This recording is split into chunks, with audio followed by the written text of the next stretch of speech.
last week we were able to talk about C.J. Stroud. Come on. This week we want to talk about Bryce Young. Ooh.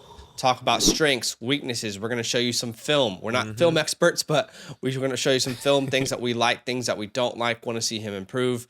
But let's talk about Bryce Young. Is he the quarterback one in this class? We're going to talk about it.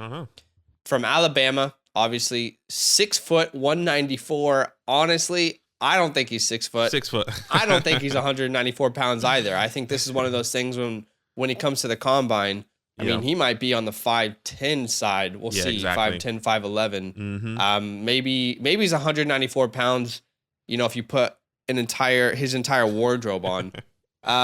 In 2021, incredible year, obviously, was the Heisman Trophy winner, almost through 67% pass completion percentage, 4,800 passing yards, 47 touchdowns, 7 interceptions, was a 5-star recruit from Santa Ana, and had an extremely successful high school career. Now he steps in, obviously, with Alabama last year as a starter. Has an extremely successful start of his Alabama career, won the Heisman Trophy. Let's talk about his strengths and weaknesses first, then we'll go into some film. What stands out to you about Bryce Young, Badake? Yeah, I mean, there's so many things about Bryce. I think CJ and Bryce are really close to each other. I think CJ has the better body build, but Bryce is definitely there as well with his strengths. He has an incredible arm. He can throw the ball with ease. He can throw a bullet on the run as well. Like the way he can throw the ball on the run, I think is spectacular. He does struggle sometimes, but and also great pocket presence as well. He's super poised in the pocket, especially for his size, at least in my opinion. I think there's times where you can kind of see it, which we'll talk about in the weaknesses. But I think it's really great, especially when the pressure comes in. If the O-line holds in most times, it's great for him when he actually steps into the pocket and then throws that dart. There's just so much of Bryce that I actually really do like. There's other things. I think there's more on the weakness side for me and question marks, especially coming into this year. Once we go into weaknesses, I guess we can hear your strengths, but there's so much to like and there's so much to question, I think, I agree. In my opinion. I would agree at this point that I would say Bryce and CJ are kind of in a tier of their own, but I think there are about 4 or 5 quarterbacks in this class that could join that tier. No doubt. And maybe CJ still stands alone for us, but yeah, I agree. I mean, he's a great athlete. You won't see any rushing stats, but one of my favorite things about Bryce's game is his IQ, but also his ability, to extend plays with his legs. Reminds me a lot of Kyler Murray personally, like in the sense that obviously he's not as quick or as twitchy as Kyler, but in the sense that it really frustrates a defense to try and figure out how to stop this guy. I mean, you have great coverage. He extends the play with his legs, and then he finds a broken play. I mean, it's extremely frustrating. I think that's one of my favorite parts of his game. I think he's a great athlete. He just doesn't run as much, and I think he doesn't run as much because his arm is even better. Such a high IQ player with his arm strength. I would say it's definitely not at the top of this class. Okay.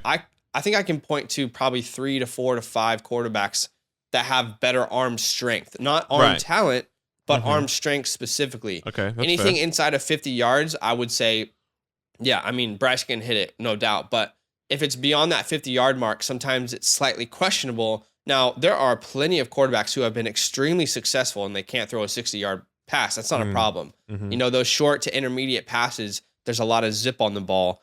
And incredible IQ. You talked about his pocket and poise. I think that CJ and Bryce, both of their games, like they're both very good in the pocket. Very smart quarterbacks, can read multiple reads on one play. He can look to his left. He can look to his right. He can look at 3 to 4 different options. He's not a one-read quarterback. But let's talk about some of the weaknesses that you mentioned. For me, it's the size. The size is the issue. That is one of the There's biggest so ones. many times when I'm watching one of his games and a play breaks down and I'm worried that he's going to crumble. Like the size of the SEC defensive lineman versus Bryce, it's significantly like different. He looks like he's getting thrown around like a rag doll at times in the pocket. And that worries me long term. Watched quite a few different games. I don't have them in front of me off the top of my head, but I watched 4 to 5 games, and in every game there was at least one play where I was like, "Oh my goodness, oh is he okay?" you know? Yeah, I definitely get what you're that saying. worries me, is especially like long-term career. If he lands in a team with bad offensive line, what is that going to mean for his career? What's that going to do for him? So size is one of my biggest issues, and I think you do see some accuracy issues at times stem from his undersized body. Like he's not able to see over the line as much. So those are the two things really weaknesses wise, if you had anything else. Yeah, no, you hit the nail on the head on those two for sure. Size and then accuracy because of his size. He kind of does that Drew Brees thing sometimes where he kind of looks over the lineman and then trying to find his wide receiver.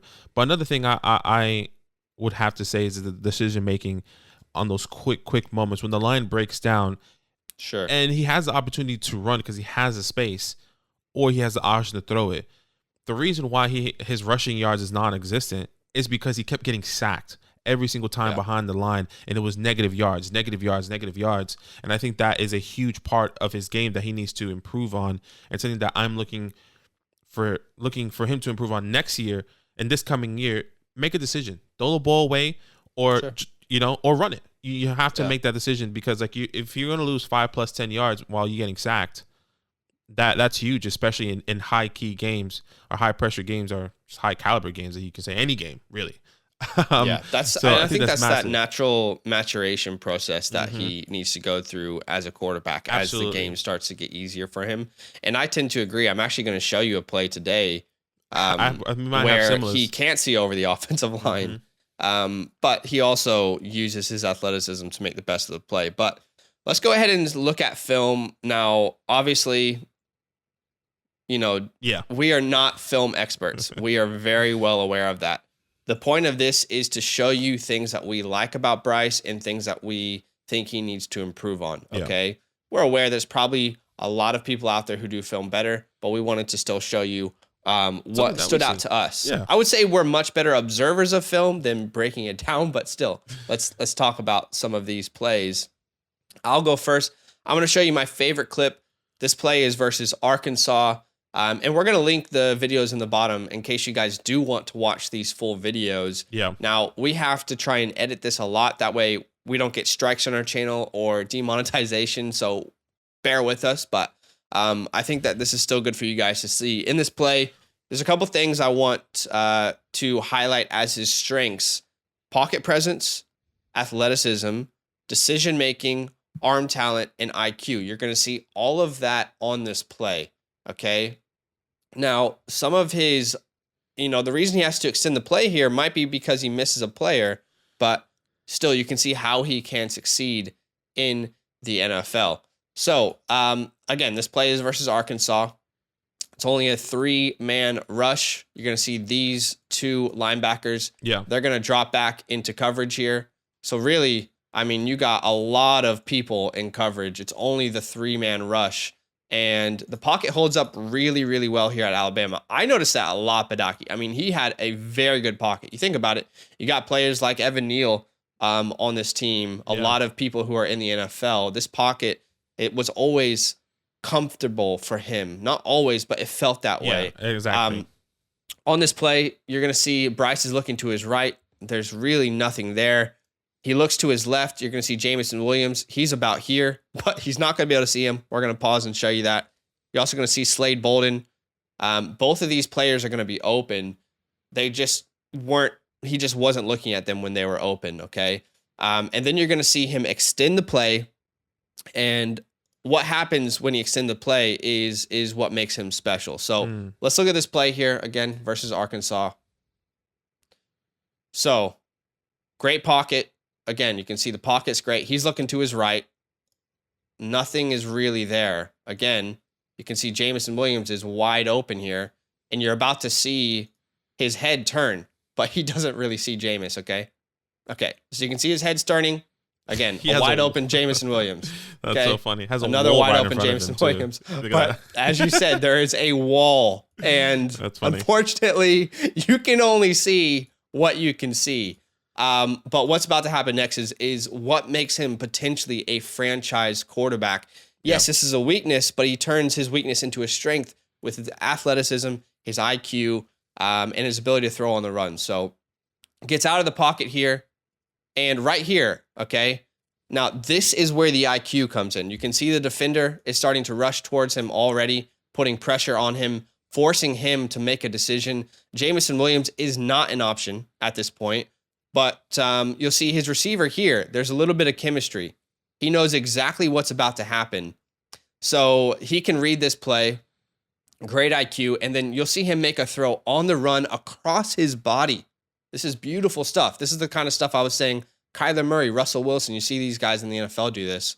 Again, across his body, anticipates where his receiver is going to be. I think this is a beautiful play. Again, you can see it break down here. Now, again, boom.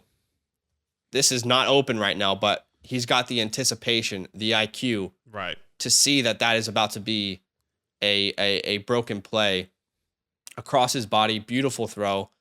Now, I want to show you a play that I don't love all that much, and this is versus Cincinnati. This was in the playoffs. And you're going to see, like Badake said, sometimes the decision-making is not there when pressure's in his face. Yeah.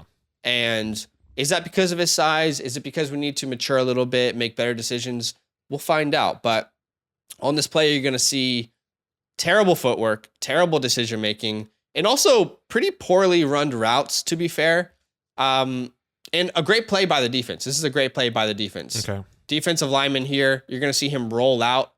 He's going to be in Bryce's face within like a couple seconds. He does a really good job of getting pressure here. And then you're going to see this linebacker. He does a great job of chop blocking almost the route on this play within the 5-yard line. He does a really, really good job because you're going to see two routes here. One is a slant and the other is a slant on the outside. And the whole point of this play is to bring these defenders, the linebacker, okay, and the cornerback, you want to bring them to this part of the field, okay? That way the X on this play is wide open here for the throw. Now, unfortunately, pressure's in his face. He makes a bad decision. And in this play, I think the NFL would like to see him throw it away, scramble. You got the ability to scramble and throw it away. You know, throw this ball into the stands, but let's go ahead and watch this play. Again, you can see straight off the bat, the defensive lineman is already in his face, right? Already in his face. And you can see, again, this linebacker is stopping this player from running his route properly. And this is going to force Bryce into a decision. And he makes the wrong decision on this play. Again, off his back foot, terrible form, terrible footwork. I mean, his hips are just straight. Like this is terrible form. And the end result is an interception here by the defense. I would even interception there. I would even say he probably didn't even see that defender back there because he was so short as well, and like another reason of why that size could be in so question. I mean, as you well. look at the pressure in his face right here. There's nothing that suggests on the field right now, no matter how tall you are, you know, this is not open. This is definitely not open. He's trying to anticipate it. Yeah. But that pressure in his face ultimately made him make a wrong decision. What I would have liked to see him do is you could have anticipated this pressure a little bit early, right? I mean, it's the quick moments where you can rush out and just throw the ball away, right? So we need to see some better decision making. Again, love his game, but those are the couple things that stood out to me. What film are you going to show us, Badake? So you can see it on the play here on the screen. You see Bryce Young gets Texas A&M. There's a 3rd and 9. This is an opportunity where he can extend the play with his legs, okay? The offensive line kind of holds up. It breaks really, really late. And this is a really simple play. All these guys run out, right? All his wide receivers run out. And then Brian Robinson kind of has like an option play kind of in the middle of the field here. It really kind of goes more this way, right? What's really interesting about this is that Texas A&M the whole time was bullying him because they're down by 14 here. Okay, they need to score. They're in the middle of the field, 3rd and 9. It's a third quarter, and these guys are going. They're all gonna rush him. Okay, they're all just everyone's gonna rush, and then you have kind of two spies, right? You have this guy is a spy, and then this guy tends to be a spy here, but they're just trying to bully him and have him get outside the pocket to break down the play, essentially. So you see here, everything's going good. The pocket's going good. Once again, clear path for him. He can go anywhere he wants. These guys have a route. These guys out here. And then Brian Robinson, it's just he's still there, right? He's covering, making sure, doing that option super late. You see that going? The line's still holding good, and then boom, it breaks down, which gives him the opportunity to run up, which you're going to see here in a second, right? Mm-hmm. So he runs up, gets the option. This is where it changes. This is where he's so good with his legs and his size. This is where his size also comes into play, right? So you see these two defenders here coming right into his face. He doesn't have an opportunity. Where is he going to throw the ball? Because all those guys down the field are essentially covered. But what's good, what you're not seeing is Brian Robinson here giving the opportunity for him to throw the ball underneath. Okay, it's like anticipation as well, just like the last play that we saw. Great anticipation. Absolutely. When a play breaks down. So you see, he kind of breaks it. He breaks the tackle with the defender. You see that really fast. Boom. This is great. Great opportunity to break and extend the play here. This is Kyler Murray, Russell Wilson vibes, just because they're small guys. That's how I kind of envision it. Yeah. And then quick, he's going to run, by the way. He's going to run. Once again, Brian Robinson's still here. Then he looks down the field, gives himself a quick option to, once again, 3rd and 9. He has to get this first down by 14 in the third quarter. This is a crucial play here. And then he just throws it to Brian Robinson, and he gets the first down, and he does the rest. I think that's something really special about Bryce, for him, once again, using his legs and extending the play and giving himself time and his receivers time to get open, right? Agreed.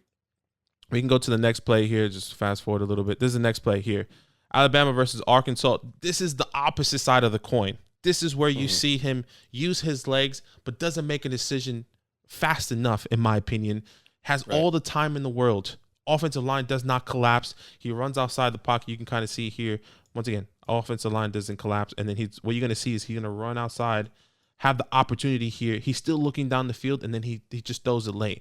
Okay, all these guys are going to run into the end zone. This is the 3rd and goal. They want to score here. Okay, they want to score. They need to score. Even this guy here, right? They need to score for him. So you see this play, kind of breaks down, snaps the ball. Once again, everything's fine. Look at all this room. He has room everywhere. He has so much options. He wants to get that touchdown. Once again, they're technically up right now by 10. So there's no pressure. But the down play is, if this is the NFL, at least get a field goal. Exactly. Get the field goal. Make the field goal a lot easier for that kicker, because when you're going to see the result here, they're on the 15-yard line. But look where he ends up after the play ends, or once the play ends. All the time in the world. He steps up here. All the time in the world, once again. I mean, nothing. And he has 2 options, by the way. Oh, sorry. He has 2 options. He can go either left or right, whatever he wants to do. I think this is fantastic. But this is where it breaks down. So much time, boom. See how quick these guys come in? He's still looking down the field. Maybe he didn't notice it. Maybe it was too late of a decision. He can either throw the ball away or run back the opposite way, right? This offensive lineman here, they can definitely block one of these guys, it's definitely an option. But once again, the problem is the late decision making for him, and then the result of what happens. See, boom, like right there, throw it away. That's right there. You had an opportunity to throw the ball away. You're outside the pocket already. It's 3rd and goal. Get that field goal. Once again, I know he's up by 10. So he was probably like, I'm chilling. It was like a cruising moment right now. He really wanted to get that another touchdown. But it hurts. It hurts because now he gets sacked. He's sacked at the 30. The ball's on the 15. That was going to be like a 25-yard field goal. Now it's going to be a 30-plus yard field goal. Maybe 40-yard field goal, which hurts the team, because if that kicker misses that field goal and Arkansas scores, they're right back in the game. One possession game, especially in the NFL. And I think that is a crucial play. You can kind of see that here as well in the big. Look at all this. Look at all that right here.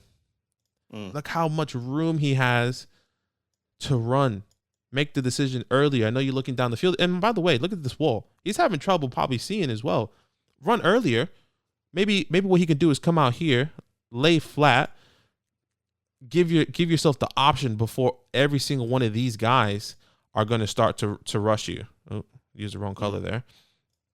Every one of these guys is going to start to rush you, because they come quick, man. They come really, really fast. And Bryce is fast, but I mean, sheesh. He wasn't that fast in this play specifically. Look how quick they were to make that decision to run. He has to make that decision a lot quicker. So once again, two sides of the coin, how Bryce can really use his legs to extend the play and how his legs can really hurt the play, hurt the team and go down by a possession or whatever the case may be. But this is something that I like about Bryce and don't like. Yeah, definitely. I mean, I think to any prospect, there are things that they need to work on. I don't know if you guys have heard it before, but there's no perfect prospect. For sure. That's just the reality. There isn't a perfect prospect. But let's talk about who he can be in the NFL. Just to wrap up here, we're going to talk about a couple last things. And for me, I said it before, but Kyler Murray is what he reminded me the most of. Despite what we're saying today, I do think he is a very good processor. It's just at moments he does make the wrong decisions. Like we said, no prospect is perfect. So I would say kind of a combination of Kyler, Joe Burrow. I know those are two very different players, but his ability to process the game, his IQ, his ability to read multiple options on a play, and then Kyler Murray with his ability, like his play style. So that's kind of who he reminds me of. I don't know if anyone else stands out to you. No, I definitely had Kyler Murray. A guy, I guess, visually that he reminds me of is probably a Drew Brees, the way he kind of looks over the line. He kind of tries to extend the play. Sometimes Drew didn't really extend the play as much back in the day. But I guess when he was younger, you kind of saw that, especially with the Chargers. But it's just his mannerisms, the way he looks over the line, the way he kind of throws the ball reminds me of Drew Brees.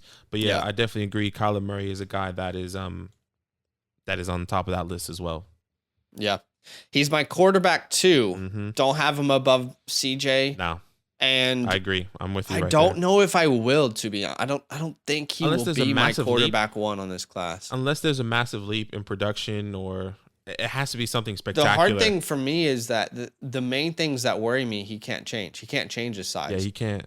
And I don't know how many NFL teams want to, bet their franchise on someone with his size. It's not that it can't happen, but look at what happened when the Cardinals started fielding offers for Kyler Murray. It has to be a very specific coaching staff, game plan, offense.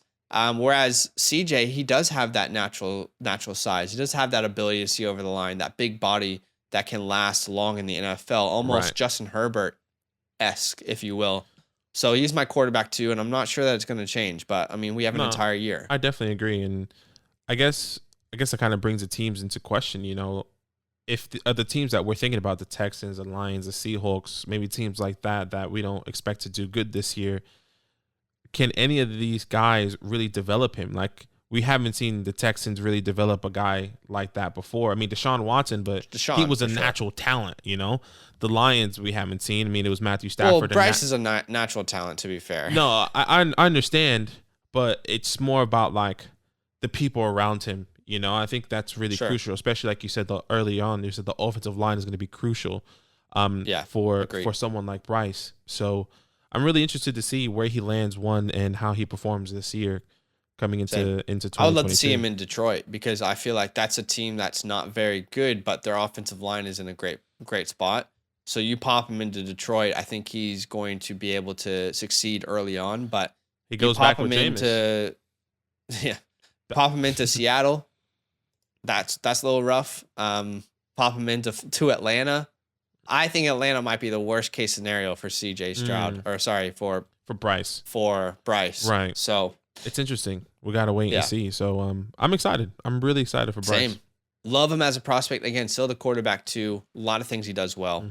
Comment down below. Let us know what you think about Bryce. Where does he rank for you? And what are the things that you like and dislike about him? Yo, what's good? Thanks for watching. We got a lot more videos. A lot more. If you want more videos. Watch it. You can also subscribe. Right now. If you want to. You need to. And lastly, don't forget that you can sign up to support the show and get exclusive content by going to patreon.com/Fantasyland Fam.